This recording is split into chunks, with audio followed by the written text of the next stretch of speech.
Hello guys, good morning. Dito na naman ako para ipakita sa inyo ang gawa namin dito sa Fridays Resort dito sa Siargao. So ngayon, ipakita ko to at ilibot ko kayo. Dito yon ang staff house guys. So ngayon guys, dito puntahan natin dito ang banda. Dito yung budiga ng mga tools tsaka power room, at doon banda ang spa. So dito tayo guys, power room tsaka yan, power room yan, at saka dito naman yung mga lagayan ng mga tools, mga gamit. So dyan ang monitoring CCTV. So doon ang spa. So ngayon, puntahan natin ang spa para makita ninyo at pasukin natin. Tara, let's go! So, dito banda guys, ito yung daanan papunta palabas. Yan guys, makapasok na naman yung sasakyan dito kung gustong magpunta dito sa likod. At saka dito banda sa may spa guys, naghukay kami para gagawin naming water tank. So tingnan natin guys, yun guys, oh yan, yan ang water tank dyan, tabi lang ng spa yan. So para kung magkuha ng tubig para gamitin sa swimming pool dito sa spa, madali na lang to. Pasukin natin guys, dalawa pala itong daanan. Ito yung daanan at sa kabila. So tara, pasukin natin. So ngayon guys, ito yung mga room. So bawat room dyan may CR. Yun ang unang room. At dito naman sa kabila, pangalawang room, ganun din. Yan, ito yun din, room din yan, at saka may CR. Yun, magkapareho lang ang forma nito. So dito tayo guys, sa kabila naman tayo, at sa gitna nito may swimming pool. Yan ang swimming pool guys. Diyan mag-relax yung mga guests natin. So dito banda, nakalagay yung pump para sa swimming pool. Diyan nakalagay yung motor pump. So kung kailangan ng lagyan ng tubig ang swimming pool, so diyan tayo. So yun, puntahan natin dito sa kabila guys para ipakita ko sa inyo yung room din. Yun guys, room din yan guys, at saka may CR. So dito naman, puntahan naman natin dito sa kabila. So room din yan. So magkapareha, bali apat yan guys, may CR din dyan. So tara, labas tayo at libutin natin ang loob ng resort. So dito tayo guys, pakita ko sa inyo yung mga bila. Dito guys, yon, dito na magsimula yung yan guys, lobby yan guys, lobby. Yan ay lobby, ginagawa na ang lobby. At sa katabi ng lobby dito, clinic. So yan ang lobby. Mataas din yan guys, kaso hindi pa natuloy kasi nga may backhoe na nasira. So naghukay na nga sila dyan, kaso hindi pa tinuloy kasi may backhoe nga. So hanggang doon yan guys, sa may last poste nila. Medyo mahaba din naman yung lobby nila. Tsaka yan, yung mga poste. At saka dito sa tabi, yan ilagay yung clinic.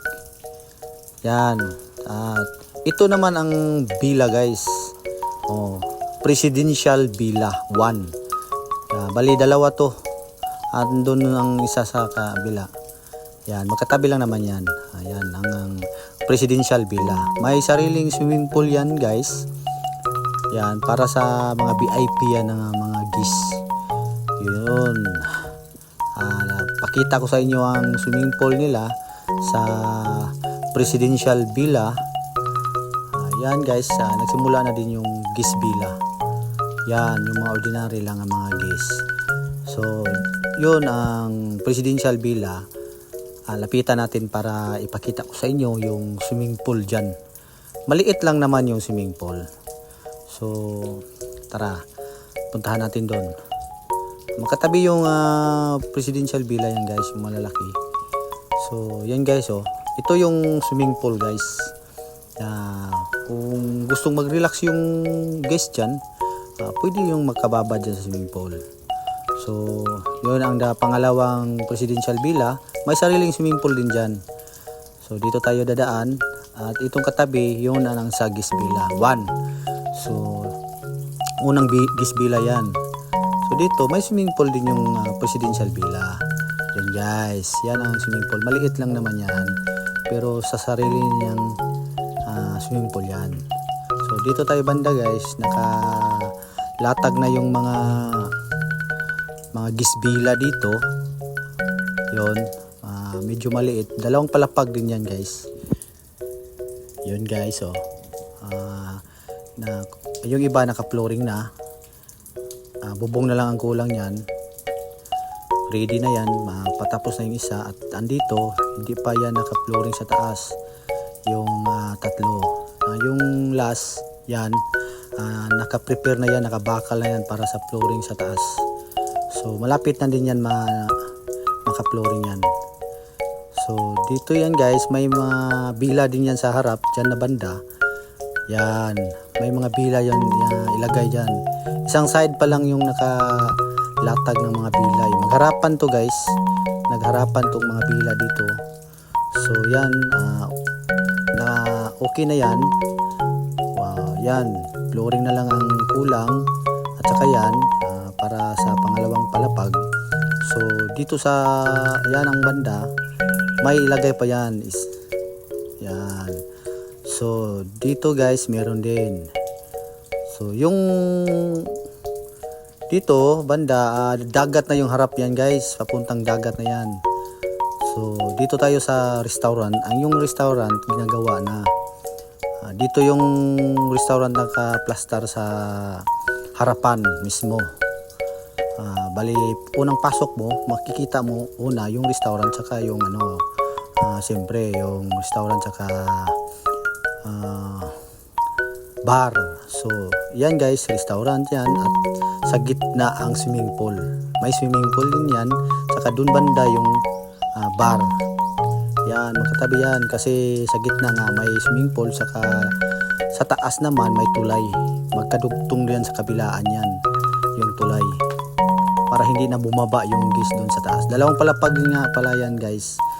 So dito tayo guys, yan, medyo malaki ang swimming pool dito sa harap.